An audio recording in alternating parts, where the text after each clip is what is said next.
यह कहानी एक छोटे से गांव की है, जहां लोग अक्सर रात के समय अजीब-अजीब घटनाओं का सामना करते थे।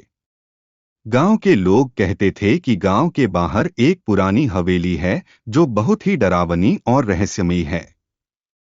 कहते हैं, वहां रात के समय अजीब सी आवाजें आती हैं, और कभी-कभी कोई सफेद साड़ी पहने हुए लड़की गांव में दिखती है, जिसे देखने वाला इंसान गायब हो जाता है। लोग हवेली के पास जाने से डरते थे, क्योंकि वहां कुछ न कुछ अनहोनी होने की अजीब सी हवा चलती रहती थी। लेकिन एक दिन आदित्य नाम का एक युवक, जो शहर से गांव आया था, इस रहस्य का पता लगाने का मन बना लेता है। आदित्य को पुरानी हवेली के बारे में बहुत सुनी सुनाई बातें और अफवाहें सुनने को मिली थीं, पर उसे विश्वास नहीं हो रहा था। उसने ठान लिया कि वह खुद जाकर यह देखेगा कि क्या सच में ऐसा कुछ है, या बस अफवाहें ही फैलाई जा रही हैं। एक रात आदित्य ने तय किया कि वह हवेली की ओर जाएगा। वह रात के अंधेरे में अकेले ही चल पड़ा। जैसे जैसे वह हवेली के पास पहुंचा, उसने महसूस किया कि वातावरण बहुत ही घना और ठंडा हो गया था। हवेली के पास पहुंचते ही उसे कुछ अजीब सी आवाजें सुनाई दीं, जैसे किसी के रोने की आवाज हो। लेकिन वह डर के बजाय और ज्यादा उत्सुक हो गया। हवेली की दरवाजे की कुंडी खटखटाते ही दरवाजा अपने आप खुल गया। अंदर अंधेरा था, और हवेली के दीवारों पर कुछ अजीब से निशान थे। आदित्य धीरे धीरे अंदर गया, और जैसे ही उसने एक कमरे का दरवाजा खोला, वहां उसने देखा एक लड़की खड़ी थी, जो सफेद साड़ी पहने हुए थी। उसकी आंखों में गहरी उदासी और डर था।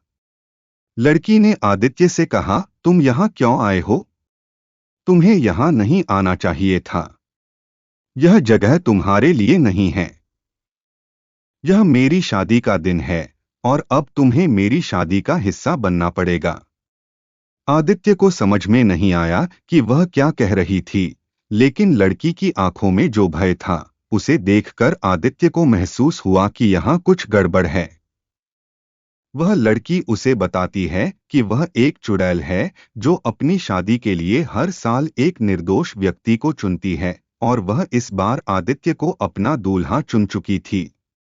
लड़की ने बताया कि उसकी शादी से पहले उसे अपनी आत्मा को किसी अन्य व्यक्ति में बदलना होता है, ताकि वह पूरी तरह से चुड़ैल बन सके और हर साल एक नई शादी के लिए किसी नए शिकार को ढूंढ सके।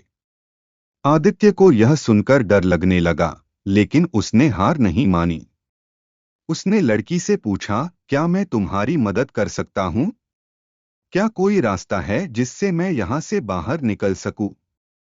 लड़की की आंखों में एक विचित्र सी चमक आई, और उसने कहा, तुम्हें यहाँ से बाहर जाने का रास्ता तो मिलेगा, लेकिन इसका एक ही तरीका है।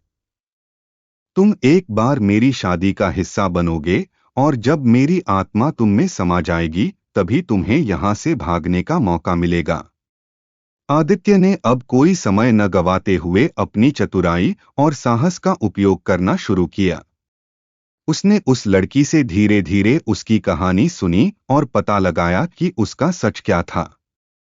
आदित्य ने लड़की से कहा, तुम इस जाल से बाहर निकल सकती हो।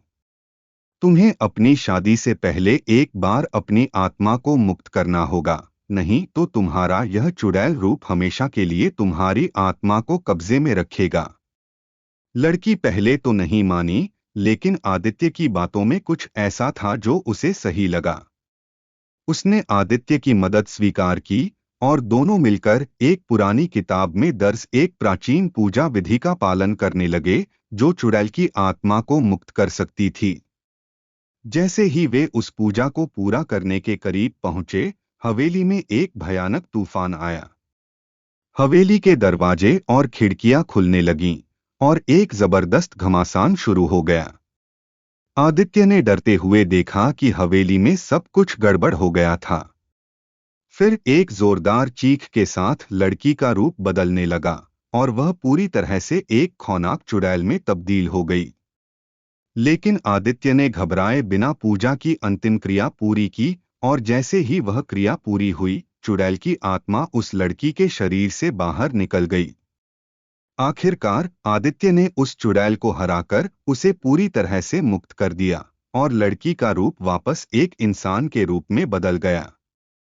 वह लड़की अब आजाद थी और उसने आदित्य का धन्यवाद किया।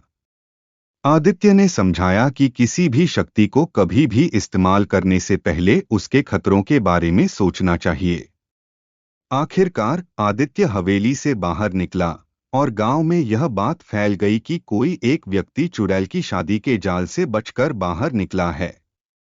लोग आदित्य की बहादुरी को याद करते रहे और उस हवेली को भी अब कोई नहीं डरता था।